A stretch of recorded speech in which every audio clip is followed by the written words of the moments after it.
sitting zazen, being zazen, there's no need to do service, to recite the Heart Sutra.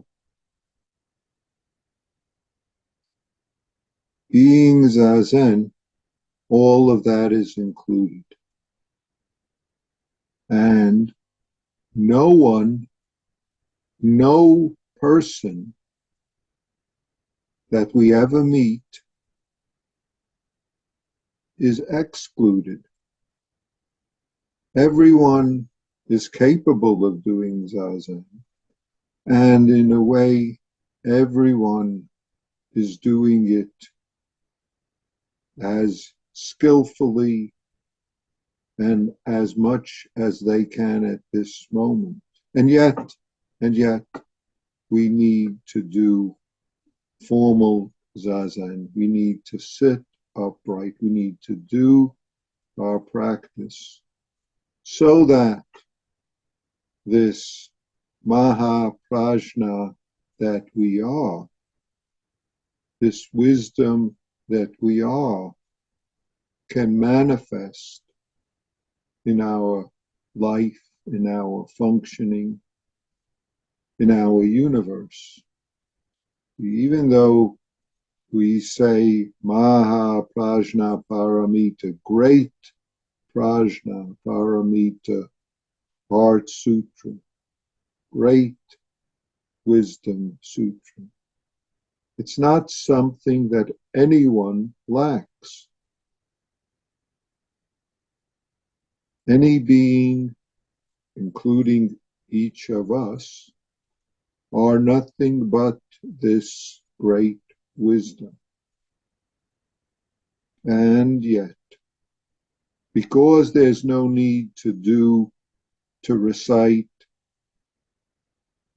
to do practice, there's great need for us to do it. And we can and do use various forms, whether formal zazen, whether reciting the Heart Sutra, whether giving a little bit of words here and there to encourage and remind us in order to be this wisdom that our life is, that's not lacking anywhere, and yet we miss it.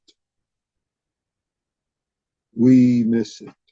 So we start Avalokiteshvara Bodhisattva. At that point, we could just stop.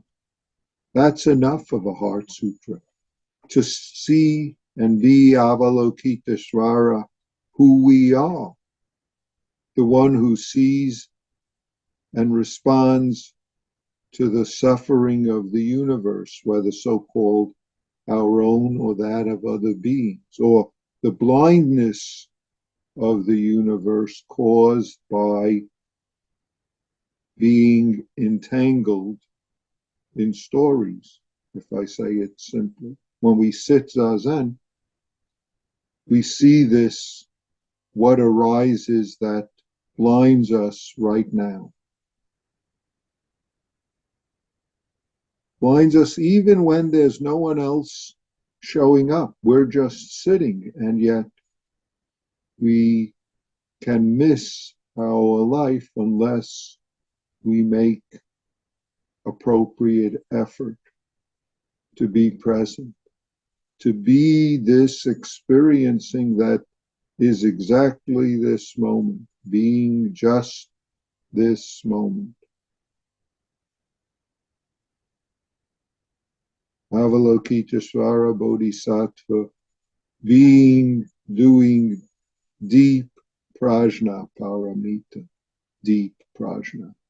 Such foolish words we use to blind us when we talk about things like deep prajna, as opposed to shallow prajna, as opposed to non-prajna. Yet we need to say these things. Yes, as Hakuin Zenji says, it's like adding turds into soup when he makes this comment specifically about form and emptiness. Throwing two turds into good soup. And yet, if we're not blinded by them, those words, those turds are very valuable. Just like reminding ourselves of our practice is very valuable and necessary. Forget about valuable, necessary. Because otherwise, we believe thoughts, feelings, sensations, conceptions, discriminations, awareness. We believe those stories and we miss our life. We miss who's in front of us. We miss what's in front of us because of holding to form as form and not seeing form as empty. But of course, if you think there's something empty, then you make empty into some sort of form. So, though we have to say form is exactly emptiness, emptiness exactly form, we have to throw them both out as right away. Otherwise, we miss it. So, Dogen reminds us, Dogen Zenji says, form is emptiness. Form is exactly form. Sensation, exactly sensation.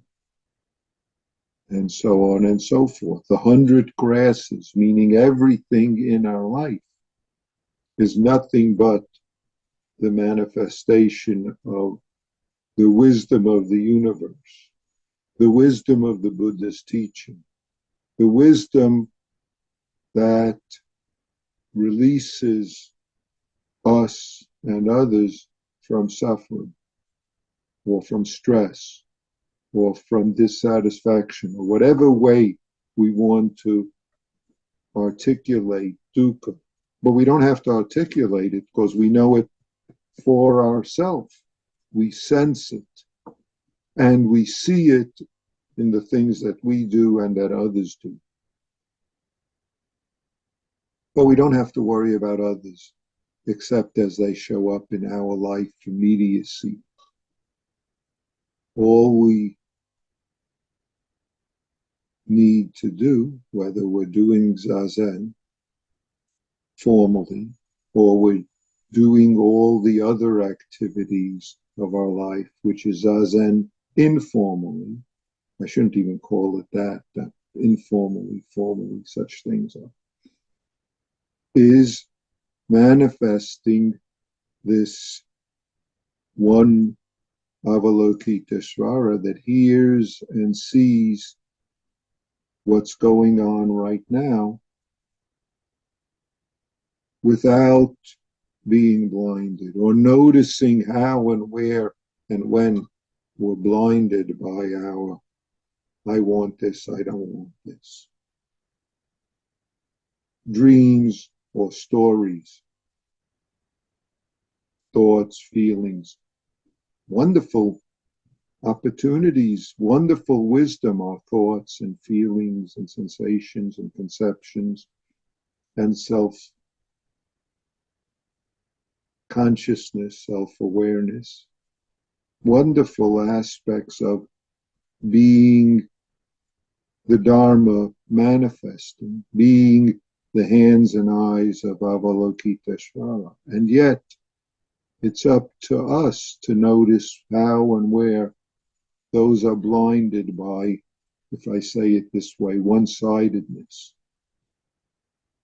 So sometimes we see just one side of our hand, so we have to remind ourselves that there are two sides. But otherwise, we just use our hands freely, and there's no concern about front, back, this side, this hand, that hand. Both hands just function naturally. If I start complaining about this hand, that hand, I like this hand, I don't like that one, we're just crippling ourselves when there's no need for it. So the Heart Sutra reminds us in many ways of what our ongoing zazening is. So I talked a little about it last week, a little about it today, and I'll pick up some other aspects of it during sesshin. Other aspects of what enables us to live fully the life that we are, live fully the wisdom of the universe that we call prajna. Fancy word, but there's not anyone who lacks any.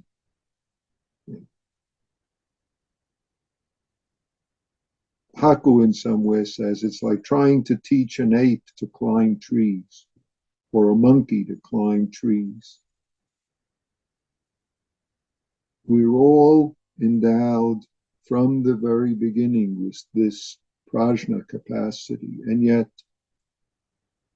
we see where, and it's important to see how and where habits lead to us missing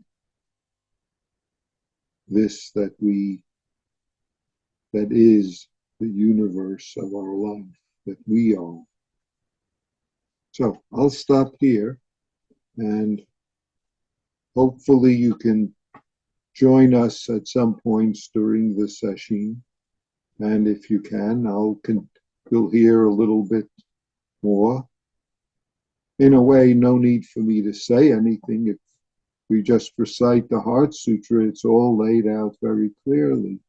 And yet, we need to be reminded. As I said, don't have to recite the Heart Sutra, just be this life zazen that you are. And right there, it's taken care of clearly. Thank you.